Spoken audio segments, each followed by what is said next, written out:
On July 12, 2016, a small nation stood its ground against the superpower and prevailed. Scarborough Shoal lies in the heart of the West Philippine Sea.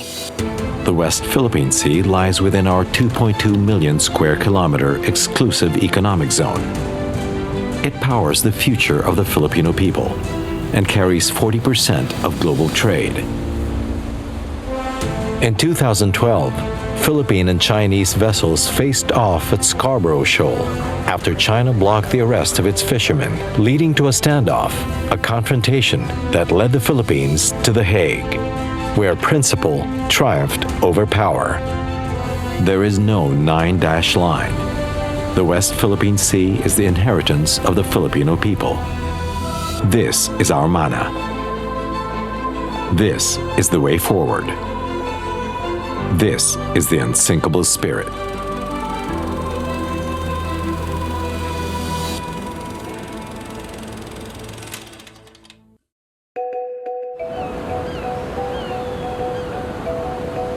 What began as a routine patrol at Scarborough Shoal became a standoff when Chinese vessels blocked and mocked the Philippine Navy, escalating into a confrontation that could have led to war.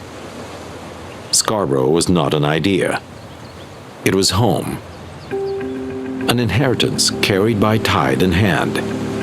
We call it mana, something entrusted to us. The sea fed us, sheltered us, shaped us, and asked in return that we protect it. Kaya noon pong nagsimula ako sa pangingisda ay sa murang edad ko pa lang po noon, 7 taong gulang ko noon, ay sinasama na po ako ng aking magulang sa kanilang pangingisda. Hindi pa po namin pinapansin ang nasabing Scarborough Shoal dahil unang-una noong mga kabataan ko sa dekada 70, talaga naman nasagana pa ang isda noong mga panahon na yon. Pag pumapalawat kami dyan sa West Philippine Sea, sa Scarborough, napakalaya talaga dyan. Makakita kami ng ibang lahi, sama-sama lang talaga dun sa area. At saka nung pong araw po sa Scarborough po, marami talagang isda po sa Scarborough nung araw po. Pag tuwing may bagyo po, nakatago po kami dun sa loob ng Scarborough. Kahit na po mahalon, safety po kayo dun sa loob ng Scarborough. Scarborough is in Zambales. Ito as a fishing ground for our fishermen from Zambales and Pangasinan. General Juancho Saban commanded the country's most exposed frontier. As former head of the Western Command, or Westcom, he was responsible for the vast maritime space where Palawan faces the West Philippine Sea. Under his watch, Scarborough Shoal and the waters beyond Palawan were understood not just as military zones, but as living spaces, fishing grounds, shipping lanes, and future energy reserves. His role was to secure what could be secured, to deter without provoking, and to make clear that the West Philippine Sea was not distant territory, but part of the Philippines' daily life. Scarborough Shoal is territory. It's above water at high tide. Scarborough was once quiet, unchallenged. Then it was crossed. This was not a dispute over rocks. It became a question of sovereignty. Sometime around the fourth quarter of 2011, there was a series of reports from fisher folks na naglalayag sa Scarborough Shoal about a sighting of a ship, a white ship, an identified white ship that seems to be patrolling the area around Scarborough Shoal. So that was a question mark for us. Rear Admiral Romel Jude Ong was the operational commander who enforced Philippine law at Scarborough Shoal. The Navy is deputized by law to help out implement the maritime law. At the time of the Scarborough Shoal incident, Admiral Alexander Pama was the flag officer in command of the Philippine Navy. The BRP Gregorio del Pilar, then the Navy's capital ship, was deployed to northern Luzon, primarily in response to intelligence that debris from a North Korean rocket launch might land in the area. Although the rocket ultimately landed far from Philippine waters, Northern Luzon Command had already received intelligence reports that Chinese fishermen were conducting illegal activities in Scarborough Shoal, setting the context for the events that followed. the BRP Gregorio del Pilar. At that time was our capital ship. The Philippine Navy exists to protect Filipinos, their livelihoods, and the seas that sustain them. In an archipelago too often focused on land, the Navy stands guard over the blue economy, the fishing grounds, and the nation's maritime future, because to defend the sea is to defend the country and its way of life. I gave them instruction na make sure recorded yung boarding and make sure you smile. Okay, yung boarding team ko, I gave specific instructions kasi we were anticipating that the embassy will charge us for harassment. So they followed to the letter naman yung instructions. Okay. So eventually they were able to board the first fishing vessel around 8 o'clock in the morning. But ang initial report na already sa akin was nakita na nila hina-harvest yung corals natin dun sa Scarborough. The first step should be the diplomatic approach. Because if go for gray to gray, it might trigger not only conflict between two countries, it might even provoke a regional conflict. PRRM has spent over 7 decades in rural development. We were biased in favor of farmers, and the fisherfolk told us, food is not just rice, it is also fish. The Philippines is more than 300,000 square kilometers of land. Our exclusive economic zone is 2.2 million square kilometers. We are the 15th largest fishing nation in the world. The Philippines is a maritime and archipelagic nation, or MANA. Mana natin ito. We must defend it. Ang mga Vietnamese naman po ay magaling din namang makisama. At kung ano yung mayroon silang pagkain, ano rin yung mayroon sa amin. Pagka naubusan sila ng pagkain doon at inabutan kami ng unos, talagang maganda yung barter na nangyayari. Kiusap sila, kikilibilo, para namin din mangingisda. Kung ano yung ipinapalit nila sa amin na gusto nilang kainin, ipinapalit din namin sa kanila. Sa pangingisda namin noon kumpara sa ngayon, noon kasi may mga nakakahalubilo kami ng mga ibang lahi katulad ng mga sa Vietnam, pag pumapalawat kami dyan sa West Philippine Sea. Sa Scarborough, napakalaya talaga dyan. Makakita kami ng ibang lahi, sama-sama lang talaga dun sa area. Wala po kaming nakita na nambubuli sa amin. Maliban sa mga nangyari noon sa mga China, na talaga mula nung nagkaroon ng tensyon at nagkaroon nga ng standoff dahil doon sa mga ganong pangyayari. Yung mensahe ko lang sa gobyerno na gusto ko lang na may paglaban nila para sa mga kabataan na mayroon pang generation na mangingisda, na mayroon pa silang maasahan na hanggang sa paglaki nila, mayroon pang marami pang makukuha ng isda. This is our mana. This is the way forward. This is the Unsinkable Spirit.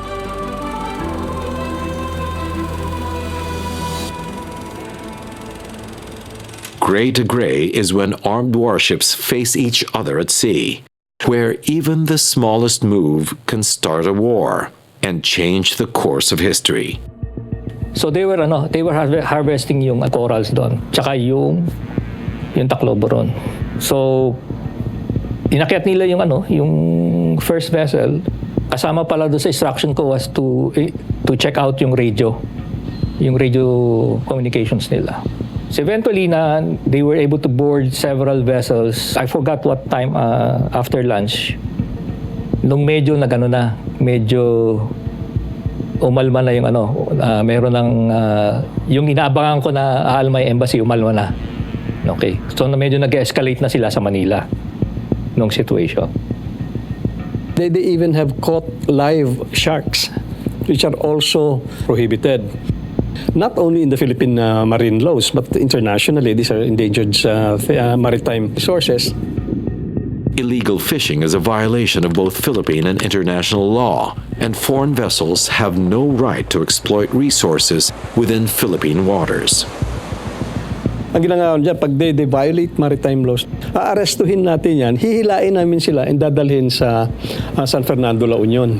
That was the protocol They were also physically preventing our Navy people from physically arresting the fishermen. I think that this is the time na pumasok na yung tinatawag nating white on white narrative. So the solution was tapatan mo yung white ship with another white ship, which is yung Coast Guard. So doon na nag-start no 2012 yung white on white, which we have objected to kasi ang point namin, that's the Chinese line eh. They want us to de-escalate.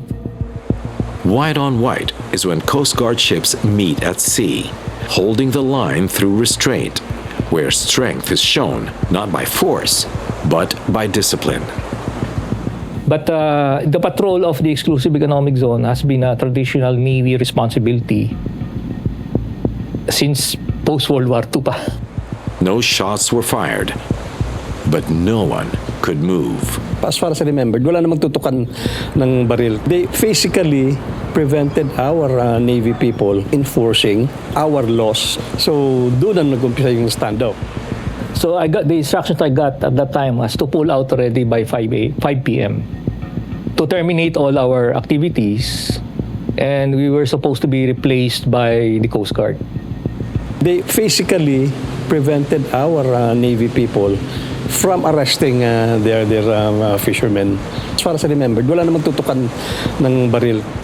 In law enforcement, jurisdiction is one of the key elements for us to effect enforcement of laws.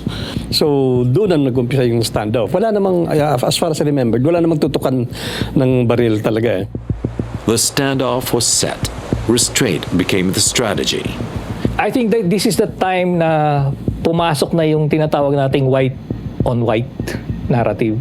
Meaning, na-frame yung narrative na when you use a naval vessel or gray ship, it is escalatory. As the events at Scarborough unfolded, the battle was no longer just at sea. It had shifted into the realm of narrative. The Chinese claimed warships were being used against law enforcement vessels.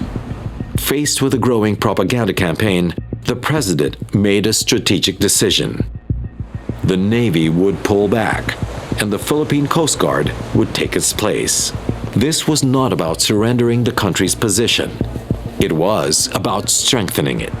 The Coast Guard was a proper face of law enforcement at sea. So the Philippines met narrative with narrative, standing its ground within the framework of international law.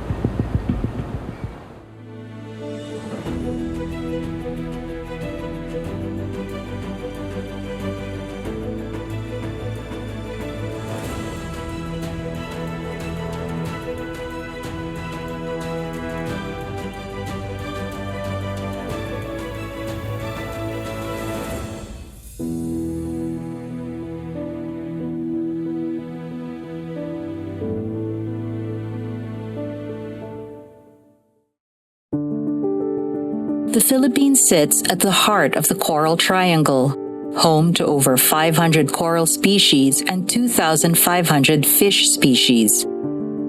Our waters are some of the most biodiverse in the world, yet they face growing threats. Fisheries and aquaculture are the largest contributors to the country's ocean economy, adding 269.40 billion pesos to GDP and employing over 1 million Filipinos. But despite their importance, marine ecosystems are in danger. 90% of Philippine corals are in poor or fair condition, putting food security and livelihoods at risk. The Ocean Health Index ranks the Philippines 197 out of 220 countries, with low scores in food provision and coastal livelihoods. Challenges like overfishing, plastic pollution, habitat destruction, and climate change are taking a toll on our marine resources. The Philippines is taking action. As part of the Coral Triangle Initiative and multiple global agreements, we are committed to protecting biodiversity, conserving marine habitats, and ensuring sustainable fisheries. Locally, the government has implemented key initiatives such as marine protected areas, coastal and marine ecosystem management programs, and the Philippine Ecosystem and Natural Capital Accounting System, ensuring our marine resources are valued and protected. But we need a streamlined governance structure, stronger policies, stricter enforcement, and community-driven solutions. By empowering local governments, reducing destructive fishing practices, and expanding marine protected areas, we can build a resilient and thriving blue economy. Our oceans are our lifeline. Protecting them today means securing food, jobs, and a sustainable future for generations to come. Join the movement. Support sustainable fisheries. Protect our seas. This is our mana. This is the way forward. This is the Unsinkable Spirit.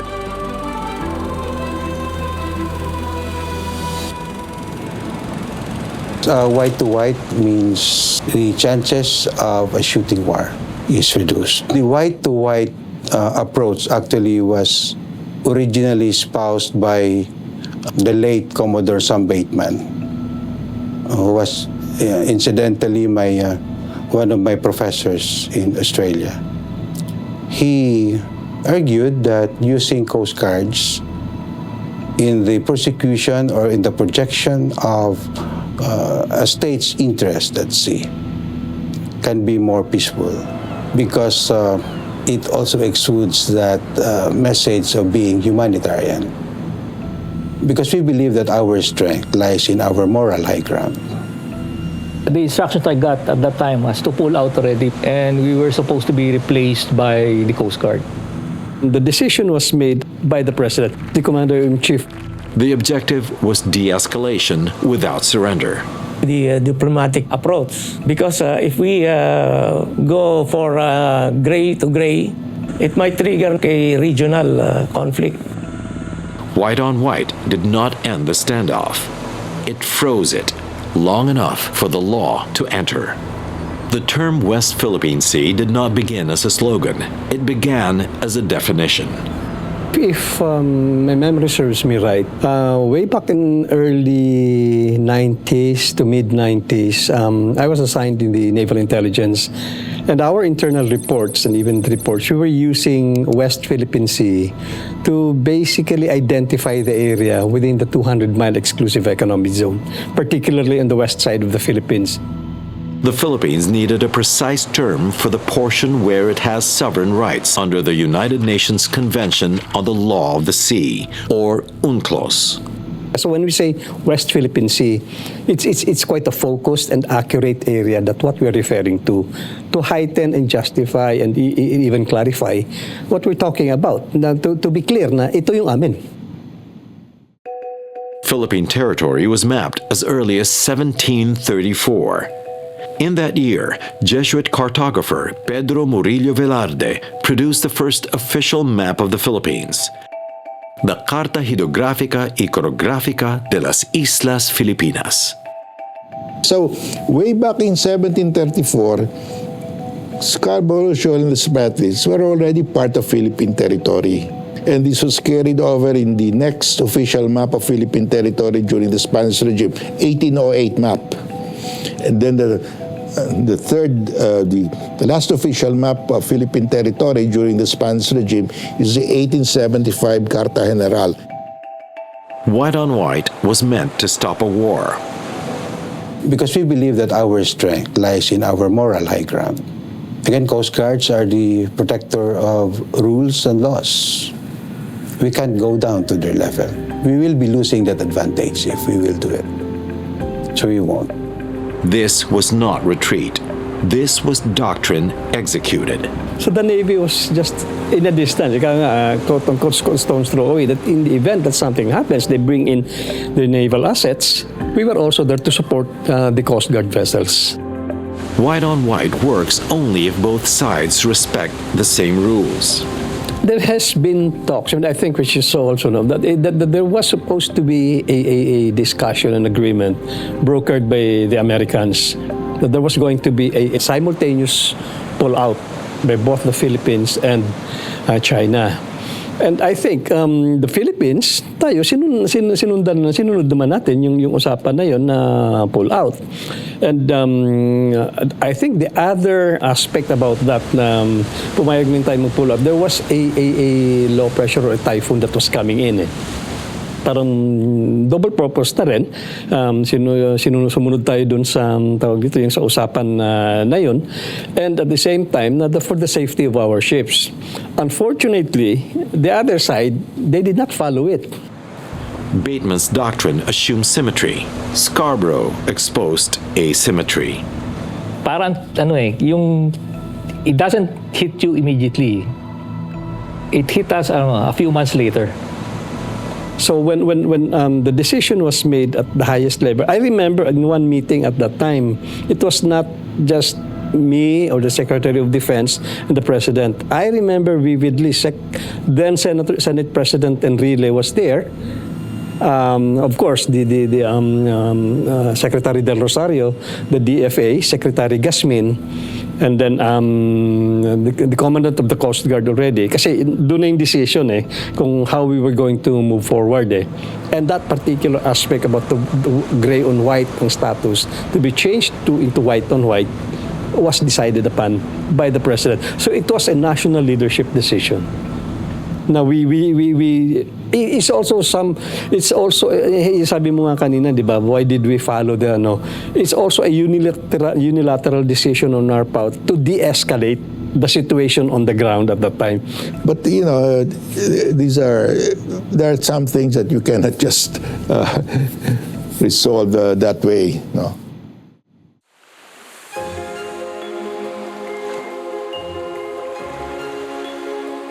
Yung pangingisda namin noon kumpara sa ngayon, noon talagang malaya pa. Yung mga ibang lahi katulad ng mga Vietnam, nakakasalamuha talaga namin yan.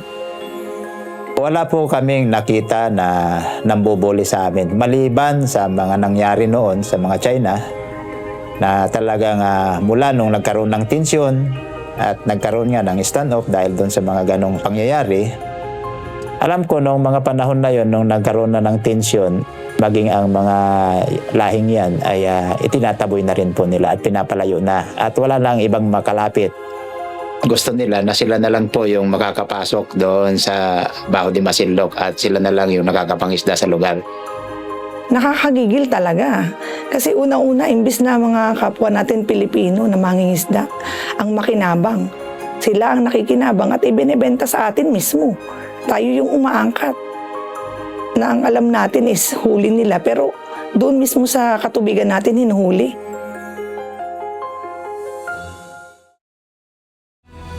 This is our mana. This is the way forward. This is the Unsinkable Spirit.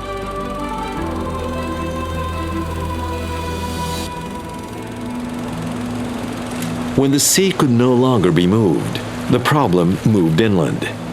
What began as a maritime incident became a decision of state, calling for a whole-of-nation approach to defend what is ours. If we send our Marines there to retake, it will be a massacre. These are diplomatic and political matters already, but the Navy just continued our mandate, which is we continued to patrol the area, we continued to assert our sovereignty because there was no decision umatras na we gave up on that. And even up to now, we stand pat on our position. We still have sovereign rights on those areas. So it's only proper and incumbent on us, for the Navy for that matter, and even the Coast Guard, to continue with our mandate of securing those areas as we see right now. That's continuing. One option was force. Everyone in the room understood its cost. And as Commander-in-Chief, your primary duty is to defend Philippine territory. Parang manageable pa naman sa level namin But it was all decided na sa Manila. At sea, restraint had held. In Malacanang, restraint had to find a successor. The Chinese also did that. They will not do anything unless they've planned for it. In other words, they planned. They trained, they were prepared. It would have been called the Battle of Scarborough Shoal if we took the bait. The purpose of the UNCLOS is that to preserve peace and stability in all regions of the world, you can only claim based on UNCLOS. 12 nautical miles territorial sea, 200 nautical miles exclusive economic zone, and extended continental shelf up to an additional 150 nautical miles. The exclusive economic zone grants exclusive rights to fish, energy, and resources. UNCLOS was approved and China ratified. When you ratify UNCLOS, you give your consent in advance to arbitration. China, you already gave your consent in advance, so you cannot say that there is no consent. Because it is anchored in UNCLOS. So if you anchor something to a law, which by itself is already an icon of support of the majority, then it will follow that you will have the support of the world. For the fishermen, the change was immediate. Boats were turned away. Every time a fisherman comes home with empty nets, a Filipino family goes hungry. This was no longer about distance, but about survival and being pushed out of one's own waters. Nasan 40 or 30 nautical miles pa lang kami, hinaharang na nila kami. Yung ibang mga bangka, talagang sinisira nila yung mga bubong or itinatabol talaga. Ngayon po, tumabi po kami sa gilid ng bahura ng Scarborough para po mangawil po kami ng mga isdang bato. Ang nangyari po, sinundan po kami ng tatlong Chinese Coast Guard po na diesel po. Alam ko noong mga panahon na yon, nung nagkaroon na ng tensyon, ay maging ang mga lahing yan ay itinataboy na rin po nila at pinapalayo na. At wala lang ibang makalapit. Nakakagigil talaga. Kasi una-una, imbis na mga kapwa natin Pilipino na mangingisda, ang makinabang, sila ang nakikinabang at ibinebenta sa atin mismo. Tayo yung umaangkat. Na ang alam natin is huli nila, pero doon mismo sa katubigan natin hinuhuli. For the men and women at sea, law was not an abstraction. It was permission to hold the line. I propose that we should bring China to an UNCLOS tribunal to question the 9-dash line. It was because of that Scarborough that this was filed. Yung mensahe ko lang sa gobyerno na gusto ko lang na may paglaban nila para sa mga kabataan na mayroon pang generation na mangingisda, na mayroon pa silang maasahan na hanggang sa paglaki nila, mayroon pang marami pang makukuha ng isda. Laban lang po tayo, ma'am. Walang bitawan. Atin to eh. Atin po yung Scarborough, ma'am. Laban lang, ma'am, habang may buhay. On January 22, 2013, in the quiet halls of The Hague, the Philippines formally filed its case before the Permanent Court of Arbitration, responding not with cannons, but with lawfare. Scarborough Shoal was never just rock and reef. It was a living inheritance that shaped the future of generations of Filipinos. The decision handed down on July 12, 2016, did not end the struggle at sea, but changed its terrain. It invalidated China's expansive claims and reinforced UNCLOS as the governing framework for all maritime conduct in the world. The victory armed the Philippines not with missiles, but with legitimacy, and proving that even a small nation can win.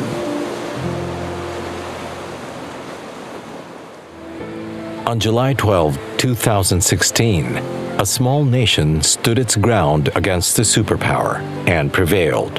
Scarborough Shoal lies in the heart of the West Philippine Sea. The West Philippine Sea lies within our 2.2 million square kilometer exclusive economic zone. It powers the future of the Filipino people and carries 40% of global trade.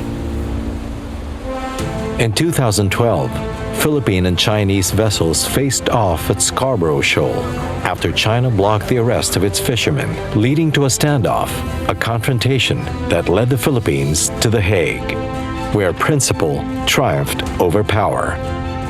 There is no 9-dash line. The West Philippine Sea is the inheritance of the Filipino people. This is our mana. This is the way forward. This is the Unsinkable Spirit.